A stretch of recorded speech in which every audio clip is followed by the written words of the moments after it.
Good evening, everyone, and welcome to our September edition of the BOMSS Journal Club. We've got a really exciting evening lined up for you because we've got the unit. Well, tonight's Journal Club is hosted by none other than BOMSS President, Professor Vinod Menon. Thank you very much, and his unit at University Hospitals Coventry and Warwickshire. Tonight's edition is sponsored by Apollo Endosurgery, and we've got two fantastic talks on the topic of intragastric balloons. So we've got the full complement of the MDT as well as Rory Telfer from Apollo to answer all of your questions about clinical and technical aspects of balloons, as well as the delving into the research about it. Just before we start, I'd just like to let you know about the future editions of BOMSS educational webinars. So on the 28th of September, we have Dr. Denise Radcliffe, who's presenting on the role of psychology in bariatric surgery. And then the following Journal Club in October is being hosted by the unit in Gloucester on the 12th of October. For tonight, just for those of you who are new to the Journal Club, we're going to have two presentations, each lasting about 14 minutes, and then we'll have 6 minutes for questions and answers after each one. Please do put your thoughts, your questions, your comments into the Q&A box during the speakers' presentations and during the conversations, and we'd love it to be interactive and get you involved. So please do share, and we may post some useful links for you there as well. So without further ado, I'd also, like to introduce my co-chair tonight. We have Dr. Emma Shuttlewood, who's clinical psychologist as well, who's going to bring all of her wealth of knowledge as well, and who also works with the team in Coventry. So thank you so much, Emma, for joining tonight. And to move forward, Professor Menon, would you like to introduce your team? Thank you very much for hosting. Thank you, Roxana. Thank you for the kind invitation, and good evening, everyone. I'm greatly privileged to introduce the Tier 3, Tier 4 weight loss service team members and my colleagues at the University Hospital Coventry and Warwickshire NHS Trust. We've got a great MDT, we do good work, and I'm really pleased and proud to introduce my psychology colleague, Dr. Donna Poole, who will do the first talk. And secondly, my surgical colleague, my surgical trainee, ST5, Ashwin Krishnamurthy, who is an upper GI and general surgical trainee. He's at the moment doing his research, his penance, and when he completes that, we hope he'll take up bariatrics. So Donna first, and then Ashwin next. Thank you. Thanks, Professor.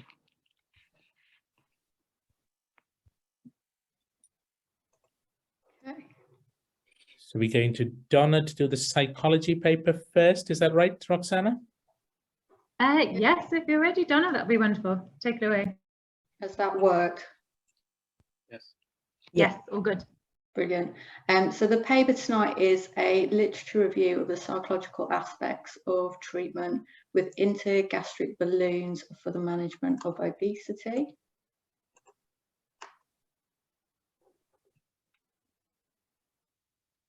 And I'm just waiting for it to move on. There we go. So it's just a picture of a gastric balloon there. So this is a temporary endoscopic non-surgical treatment option, and it's usually in place for up to 12 months. And to date, we've been using it mainly at our unit for patients who are unsuitable for bariatric surgery, those who have it prior to bariatric surgery to reduce the risk, and sometimes with patients to reduce their weight for them to have another medical procedure, but it is something that we're still developing the use of. So in terms of the background to this paper, we know the responses to balloons are variable, with weight loss dependent on several factors, including psychological variables. Patients living with obesity commonly have higher rates of psychopathologies, eating problems, internalized weight bias, body shame, lower self-esteem, and lower perceived quality of life. And patients with 2 or more psychiatric diagnoses are more likely to experience weight loss cessation or weight regain a year after bariatric surgery than those without. So in terms of the usual bariatric surgeries, we know psychological factors impact on the effectiveness. So this paper is looking specifically about the impact with balloons.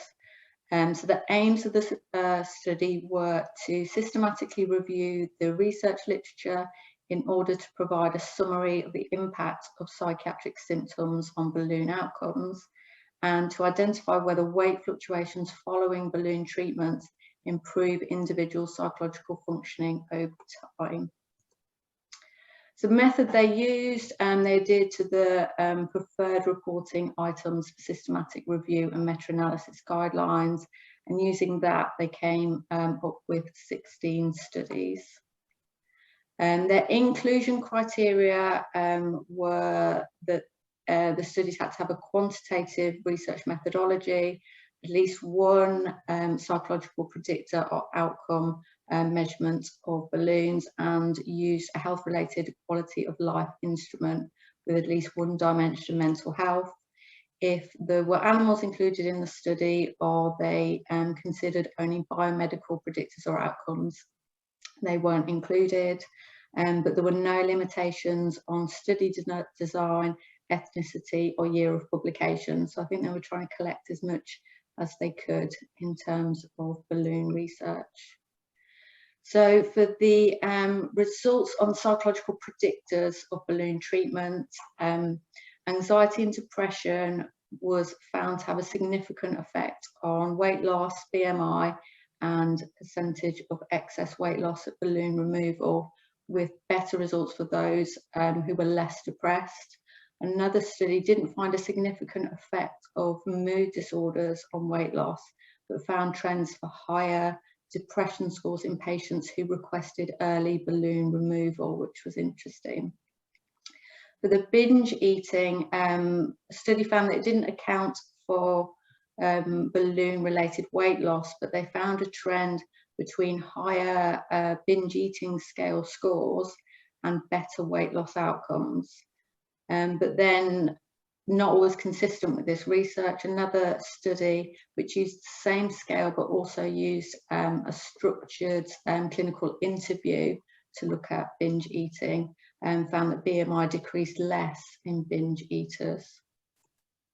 The psychological predictors also looked at health-related quality of life, and that only the social relationship domain of that was found to predict successful reductions in body weight.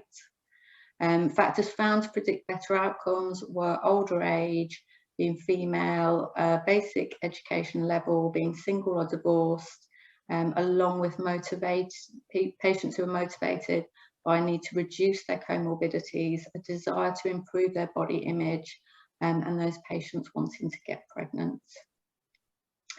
In terms of the psychological outcomes of the balloon, anxiety and depression were found to be an influence here, with a significant decrease in anxiety and depression at 6 months post-balloon insertion, and reduced anxiety in those with greater weight loss and at the end of treatment. And another study found a reduction in depression at termination of treatment, and so kind of things that we would expect. Quality of life was looked at as well, and studies have found a significant increase in all aspects of quality of life. However, others have found this only within the physical health domains and not with mental health aspects.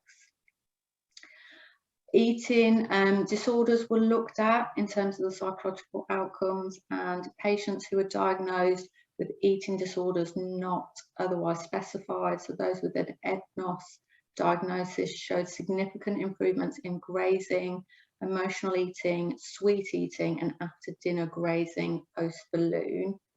And one of the studies looked at satisfaction with treatment, which interestingly found that the degree of satisfaction correlated poorly with weight loss at follow-up.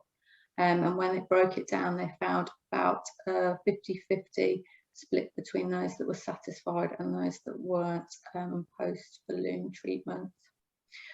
So kind of an overall summary of the results. So predictors of greater weight loss following the balloon were being female, older, basic educational level, single, divorced, lower levels of depression, binge eating, high perceived quality of life, and motivation to change.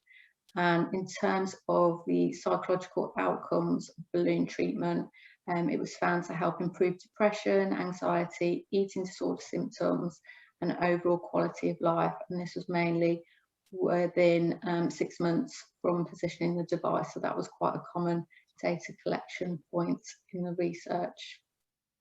In terms of discussion points, poor mental health appeared to be a barrier for successful weight loss, with those experiencing higher levels of anxiety and depression potentially achieving poorer results, which mirrors what we find in the general population that we work with of obese patients, and also those going through bariatric surgery.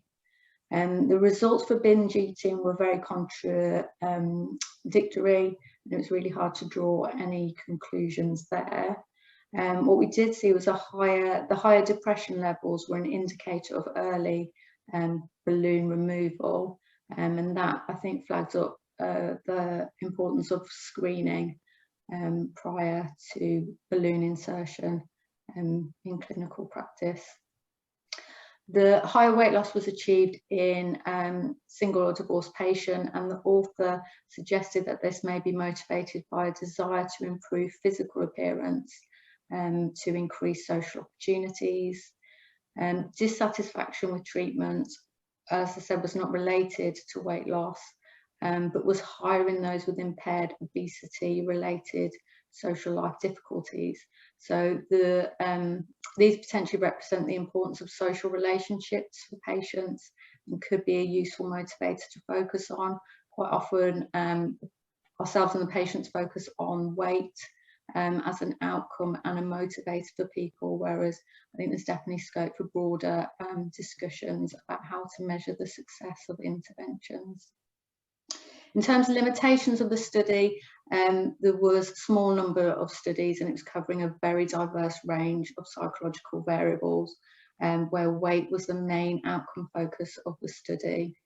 The variables of psychology constructs and the quality of the studies made it difficult to compare, and there was a lot of different ways of measuring things.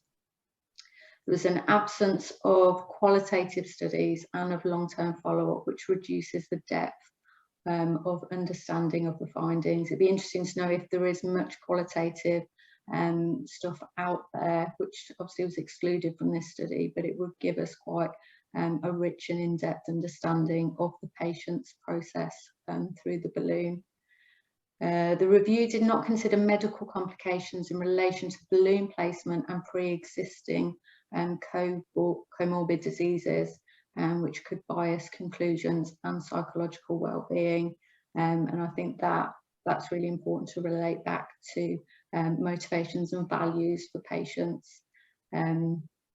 The psychological well-being aspects really important in their satisfaction with it. So overall, the paper, I think, is a really useful, really important paper to provide a comprehensive summary of what's out there, and really importantly to highlight what still needs to be done. And as balloons are still relatively new, the psychological research about them is still fairly limited as well. So it's too early to give anything conclusively about the psychological predictors and outcome of the balloon procedures. But as always, further research is needed, with longer term follow-up to examine the sustained effects of the balloon. There we go. Fantastic. Thank you, Donna. I was just turning my timer off because you did that perfectly. I was just waiting for my alarm to go off. Yeah, that was brilliant. I have to say that was a great overview, because actually it was a massive paper, wasn't it? So to try and condense it into a succinct presentation like that, I think you did brilliantly.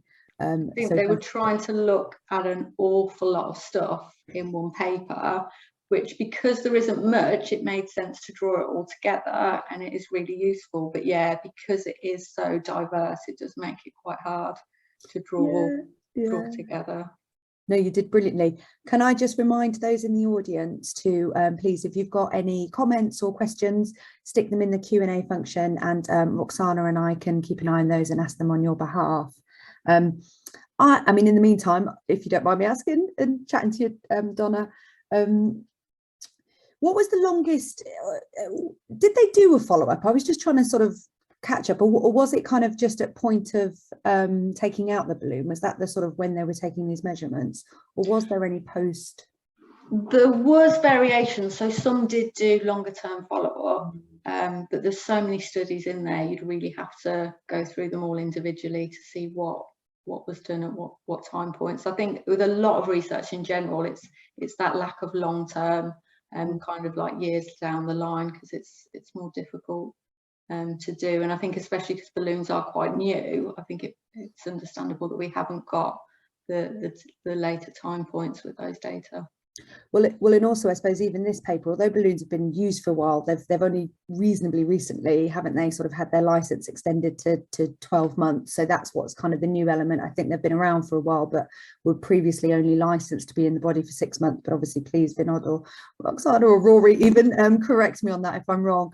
But I think it's interesting about how we use balloons at UHCW, I suppose, because this kind of research is really hard because I mean, you know, the bariatric or the weight management population is quite diverse as it is, but for the balloons, it's even more so, isn't it? Because actually, often we're doing it with patients that wouldn't normally meet the criteria for a weight management service, because we might be thinking about, you know, their BMI is 32, but actually their type 2 diabetes is very difficult to manage, and we might be considering that, or they've got cardiac problems, or whatever the reasons might be. So actually, I suppose they're doing research in this, in the population to having balloons is more challenging in that regard, I suppose, depending on what you're using it for. There's some nods in some of my colleagues there. I think that's where the further explanation of the satisfaction element would be really useful. You know, why were they having the balloons? And yeah, what is it that they've got out or not gotten out of that? Yeah, and I suppose maybe I'm biased, and I do apologise, because obviously, you know, I love our team. I think we're amazing. We work in a challenging environment, but I suppose we're a very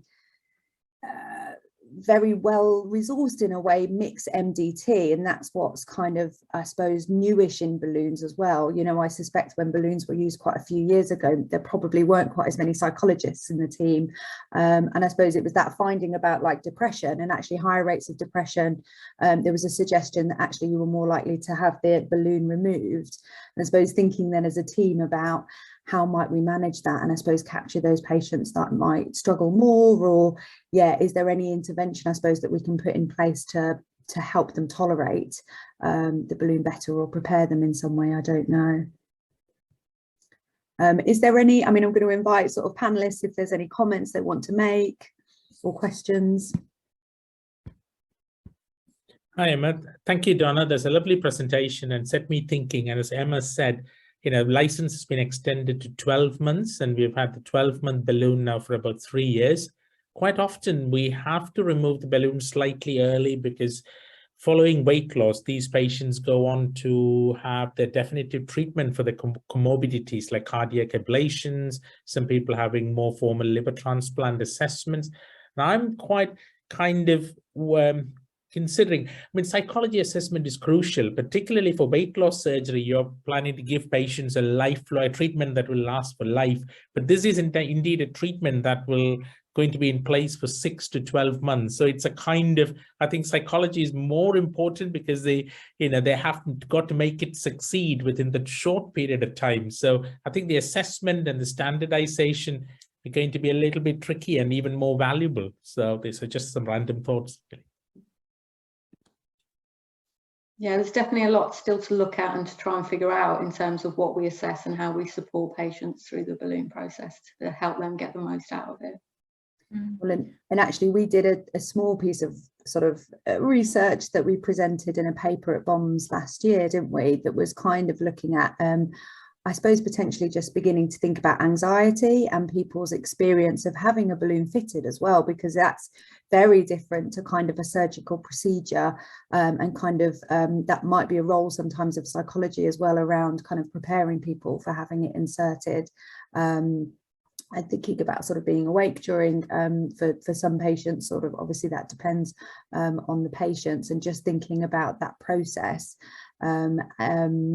and actually, I suppose some patients might struggle with that a little bit more and just might need a bit more help to manage that, and I suppose manage their expectations in those first few weeks in particular, so that we're not getting people sort of pushing to have it removed quickly. If perhaps we prepared them better, they might have, you know, been expecting some of those difficult, painful experiences and might have felt able to better tolerate it.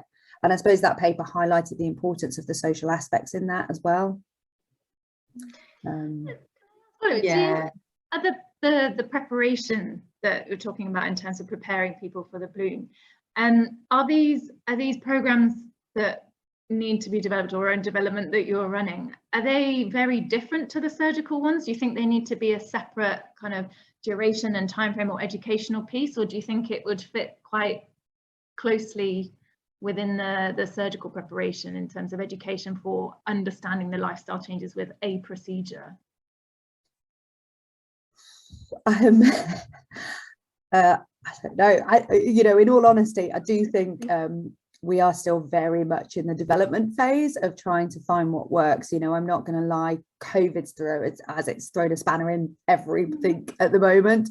You know, when endoscopic lists have been a nightmare and stuff like that. So I think as a team, we are still trying to almost get to grips as well with what is the best way to sort of prepare patients.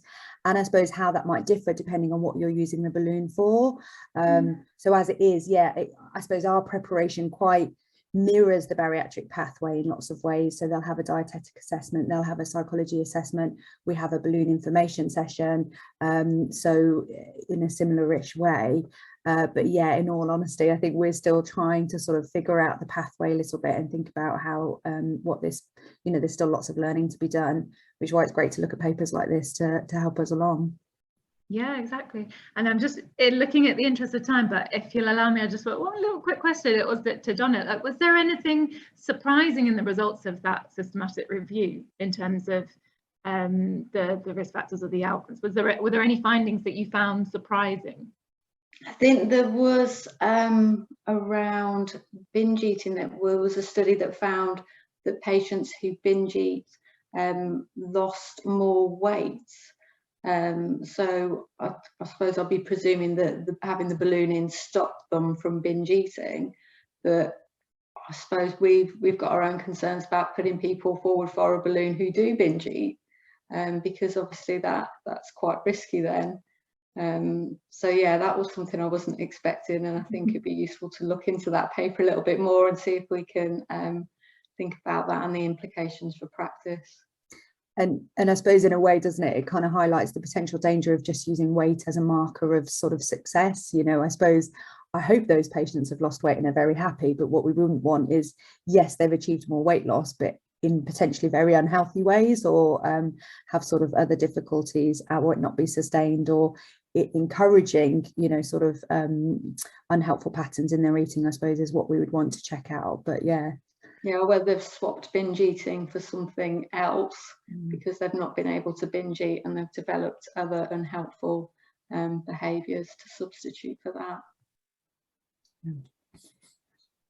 Interesting. Right, well, we obviously, I'm biased, we could talk about this for ages because it's psychology stuff, but we probably better move on and yeah, introduce our second paper, which is being presented by Ashwin. So please feel free to share your screen, and a reminder to the audience, please put any questions in your Q&A and we will present them to Ashwin when he's done. Thank you. Thank you, Emma. Good evening, everybody. Thank you for having me. How's that work, the screen share? Yep, that's great. Great. Okay, so thank you very much for the introduction, Prof. Menon. So my name's Ashwin. I'm a trainee in general and upper GI surgery and very much interested in bariatrics. I'm going to talk to you this evening about a paper which is titled Efficacy and Safety of Intragastric Balloon Placement in 1,600 Cases, an Experience from the Middle East. So this is a paper that was published in 2019, 3 years ago, in obesity surgery with an impact factor of 3.836. It was a joint collaboration between Cairo University in Egypt and Brown University in Providence in USA, but all of the patients came from Egypt. this is the abstract, and just quickly to recap, it was not an interventional study, actually. It was a retrospective observational study of 1,600 patients who underwent intragastric balloon insertion over a 6-month period, and they analyzed their weights before and after. Just to draw your attention to the conclusion, which I will flesh out, they looked to see whether the intragastric balloon insertion was, number one, efficacious, whether it worked, and number two, whether it was safe. And they have concluded that it results in significant and short-term substantial weight loss and may fill the therapeutic gap between pharmacotherapy and surgery. So just before I go into the paper too much, I just wanted to touch on the background to balloons. So the last adult data that we had, a little bit outdated now, but the World Health Organization in 2016 said there were 650 million obese adults in the world. The International Federation for Surgery in Obesity and Metabolic Conditions, the 6th report in 2021 showed 500,000 bariatric operations across 50 countries. And we know that diet, exercise, and drug interventions are not getting on top of this pandemic of obesity that we have. So can balloons fill the gap between drugs and surgery? That's where this paper is also coming into. So the primary objective of gastric balloon is that it's an endoscopic or non-surgical insertion of either a fluid or air-filled balloon which floats freely in the stomach and reduces the effective stomach volume. It induces a feeling of satiety in the brain through stretch receptors and causes delayed gastric emptying.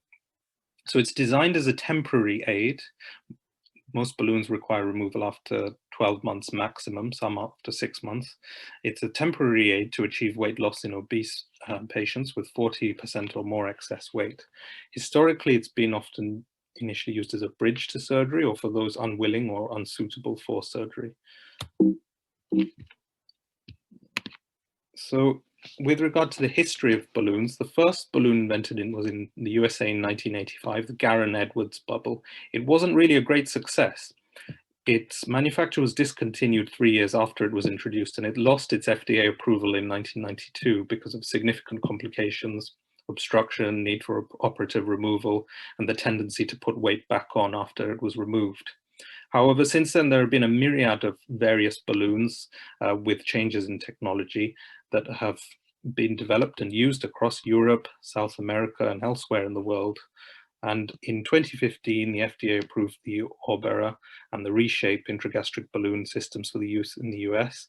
And the Orbera 365 balloon, which can stay in for 12 months, received its approval from the European Commission, the CE mark approval in 2017, fairly recently. It's worth also pointing out that the BOMSS position statement on endoscopic bariatric techniques came out this year, and 3 balloons are in use within the UK at the moment. So it is in use, and it is likely going to increase. So the American Society for GI Endoscopy came out with a statement in 2012 on endoscopic bariatric procedures called PIVI, the PIVI guidelines, Preservation and Incorporation of Valuable Endoscopic Innovations. It recommended some thresholds for endoscopic bariatric procedures, namely that an endoscopic bariatric procedure intended as a primary obesity intervention should achieve a mean minimum 25% excess weight loss.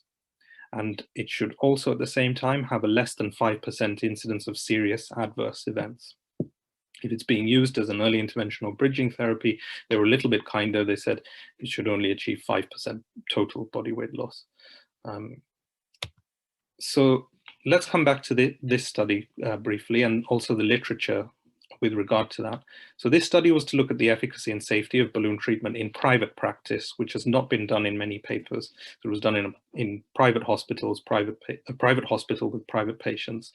Previous studies in the literature, one of the largest studies in 2005 was done in Italy, where they looked at 2,500 BIB patients and saw 34% total weight loss at 6 months, with almost a 5-point BMI loss at at 6 months as well, with only a 2.8% complication rate. So this would all fulfill the PIVI guidelines.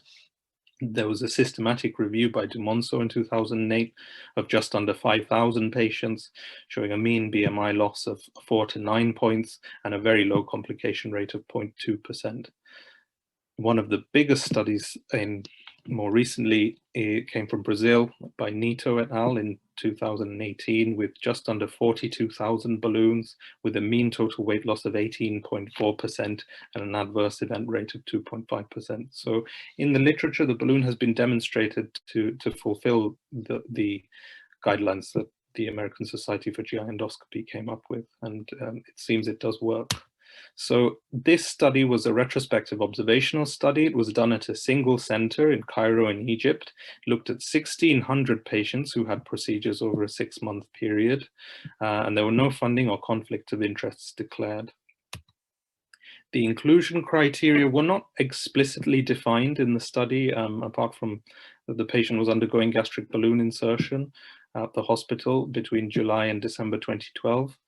The exclusion criteria were as follows: no pregnant or breastfeeding patients, no patients with a significant history of alcoholism, drug abuse, or psychiatric illnesses. Again, they didn't fully flesh out what the psychiatric illnesses included, whether it included anxiety and depression or more significant psychiatric illnesses. And they also excluded patients with hiatus hernias more than 5 centimeters, severe esophagitis, esophageal or gastric varices, and previous gastric surgery. They have also prohibited the use of anticoagulants, aspirin, and non-steroidal anti-inflammatory drugs.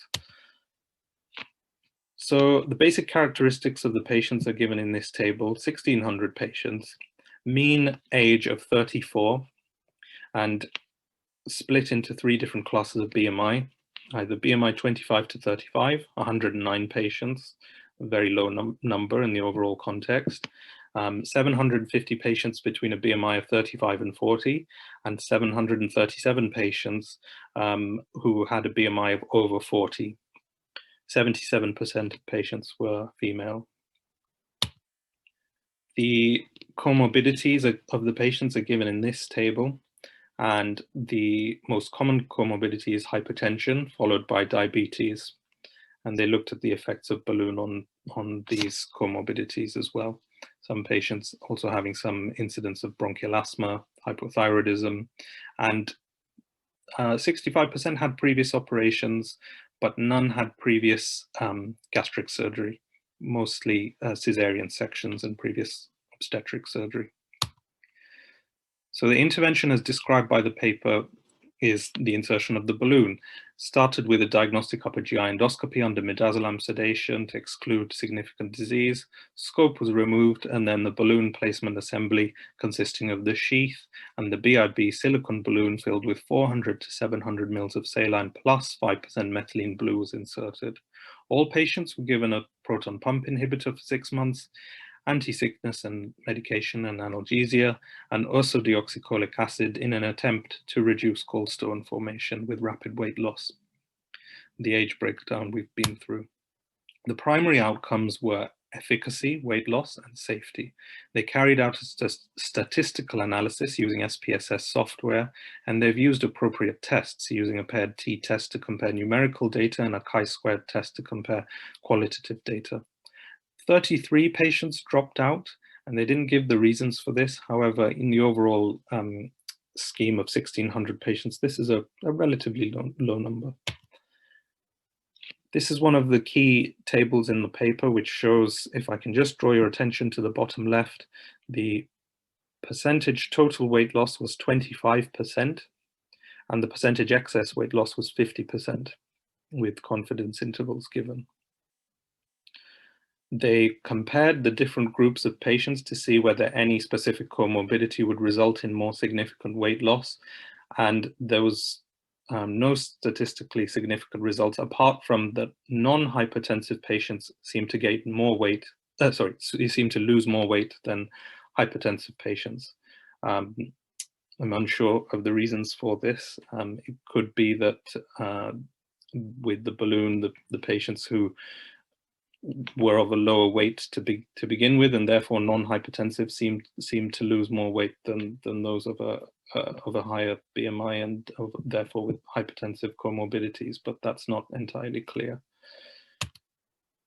They also showed a significant reduction in BMI, with a 6-point reduction in mean BMI pre and post balloon insertion.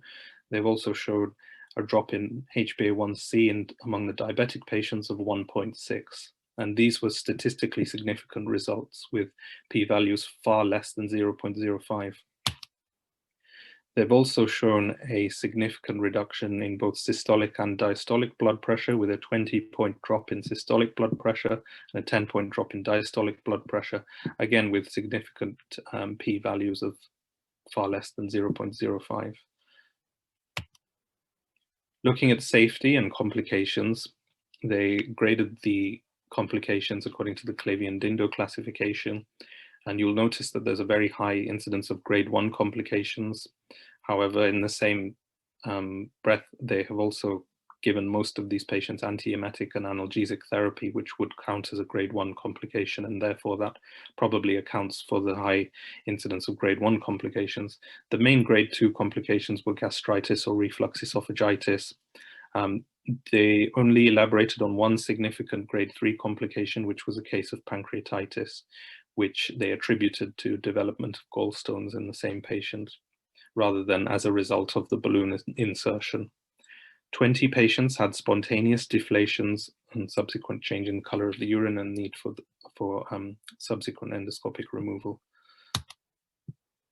So the key takeaways and the author's conclusions from this paper is that the BIB intragastric balloon leads to significant weight loss at 6 months.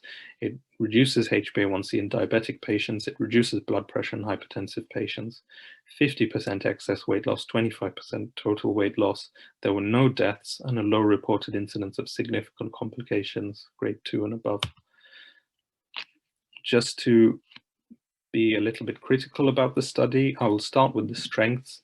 This study had a large sample size for a single center study. It's also one of the self-reported strengths was that it was performed in the private sector. I could not find any other studies looking at patients in the private sector, and they have alluded to the possibility of less stringent follow-up as opposed to a public health system. They have shown weight loss in keeping with and actually exceeding previous reports in literature, and they've used appropriate statistical tests, relatively low dropout rate, and they fulfilled the PIVI guidelines that we looked at before. Being critical of the study, they've not given us the reasons for the dropouts.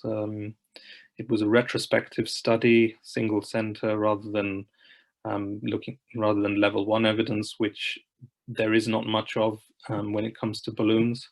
The inclusion criteria weren't clearly defined, and the inclusion of patients with BMI 25 to 35 makes me wonder which group of patients were being targeted and the reasons for balloon insertion when I'm looking at the external validity of the study. And the grade 3 complications were not fully elaborated. Finally, one of the problems with most balloon papers is that there was no follow-up after 6 months, but following on with the recent introduction of balloons lasting up to 12 months, that should change in the literature. So this study reinforces the data we already have in the literature, that the balloon works in terms of weight loss and has a good safety profile, and this replicates this data in the private sector. Weight loss beyond 6 months is not demonstrated, but studies are in process for this. So to come back to balloons, patients unwilling or unfit for surgery and potentially as a bridge to bariatric surgery in the super obese, we go onwards to 12-month data. So thank you and welcome any questions. Thank you very much, Ashwin. That was a brilliant presentation, and thank you for the overview of balloons as well. I certainly wasn't aware of the history, that it actually went back to the early 2000s and that they've been around for quite some time. I guess my first question is, given that they have been around for some time and they've shown such good responses for weight loss within the 6 months, are there any reasons why you think they perhaps were quieter in the mid 2000s and then now are making a resurgence again? Yeah, I think that's a great question, Roxana. I think my guess would be that it would have to do with clinicians focusing perhaps on bariatric surgery rather than the balloon, or believing in the balloon and its place in these obese patients. As I said in the study, I think it can be used as a bridge to patients. So for example, super obese patients who might need, for example, liver shrinkage, or might need to see some benefit in initial weight loss. So my guess is probably uptake among clinicians has not been as rapid as other bariatric surgical procedures. But yeah, I wonder if Professor Menon, we would have any thoughts on that.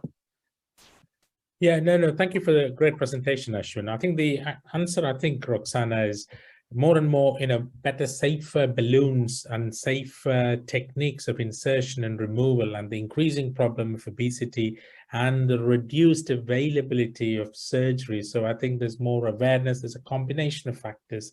It's accepted as a safe technique. It's a bridging thing applicable to different comorbidities, and the inordinate waiting times for surgery. So we took out 2 balloons today, and one of the patients lost 6 stone and the other patient lost 27 kilograms. This is over an 11-month period, and these are patients weighing more than 200 kilograms. So it's not too dissimilar to the weight loss you would see with formal surgery. So I think it's a great technique in the right patients. And I think I used to work at sort of Oxford services many moons ago when I qualified. And I think part of the problem, perhaps in answer to that question as well, I think, sort of 10 odd years ago, bariatric surgery was more difficult to get. And I suppose the experience we would have is they might sort of use the balloon as this bridging procedure, but then find that the funding wasn't there, or, there was kind of problems moving on to the full procedure. And I think that's really important to factor in, and something we're trying to work on, isn't it, at UHCW, to kind of make that sort of process, particularly if it's being used as a bridging procedure, as smooth and as timely as it can possibly be in the current situation, because I think that's really important to move people forward to the full procedure, if that's where we're looking at, as sort of, as well as we can do. And in your unit's experience, I'm directing to Professor Menon, but this is to everyone, have you had any kind of reports of rebound hunger or rebound weight gain once the balloons are removed, especially, if it's being used as a bridging? I guess the time frame to then move towards a long definitive surgical procedure is important, if that's the case. Yeah, I think it's a great question. I think the answer is that we don't know, because we don't collect that type of data for longer. But if you look at formal bariatric or metabolic surgery, there is an acceptable degree of weight regain due to various factors over a period of time. And I suspect that's pretty similar, is going to be pretty similar. But now with the 12-month, we put all our data on NBSR, but again, the follow-up is just for kind of 18, 24 months at most. So I think there's got to be longer term studies that's required for every category of patients. And with the recent emergence of pharmacotherapy to reduce weight regain or to treat weight regain, I think it's all going to be a mixed kind of different tackle from all fronts kind of approach to reduce that problem. Thank you. I guess that's a very helpful reminder to all of our audience and units as well, as to, if you are performing balloons, to put the data into NBSR, because then we can get a full nationwide picture and can follow up in the long term.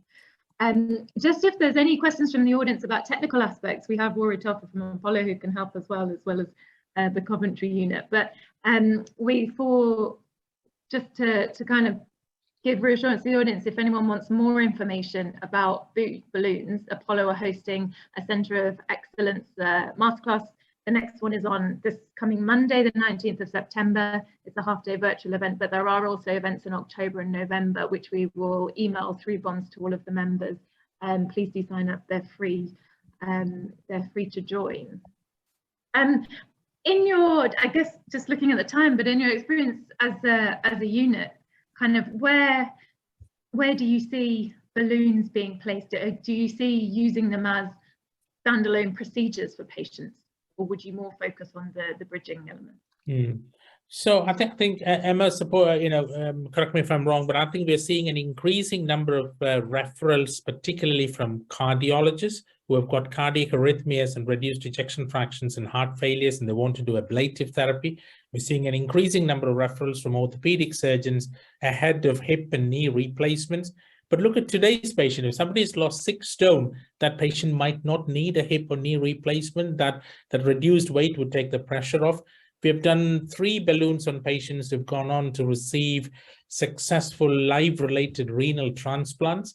And I think NASH is going to be another entity that's hugely around there in society. And we're going to set up very formal service, including our hepatologists. So I think rather than primary, which would probably go into private healthcare kind of thing, just to BMI 27 to 35, but we are seeing, and we did 5 balloons today, 3 implants and 2 explants, and between the 5 patients, they totally weighed 1,034 kilograms. So that's the category of patients, it's more than a ton. So I think in NHS practice, we're going to see more and more of those patients. That's fantastic. What a statistic, over 1,000 kilograms. Thank you very much. Well, I've just seen the time. In the interest of time, I think we'll wrap up there. But I just wanted to say a massive thank you to Ashwin, Donna, Rory and Professor Menon and Emma as well for joining us from Coventry and Warwickshire. It was a fantastic session. As we said, there's going to be more information on balloons if people want. We will email you out from BOMSS about how you can sign up to that. And I look forward to seeing you all on the 28th of September. We've got our next educational webinar. But in the meantime, thank you very much, everybody, and I hope you have a wonderful evening. See you soon. Good night. Bye.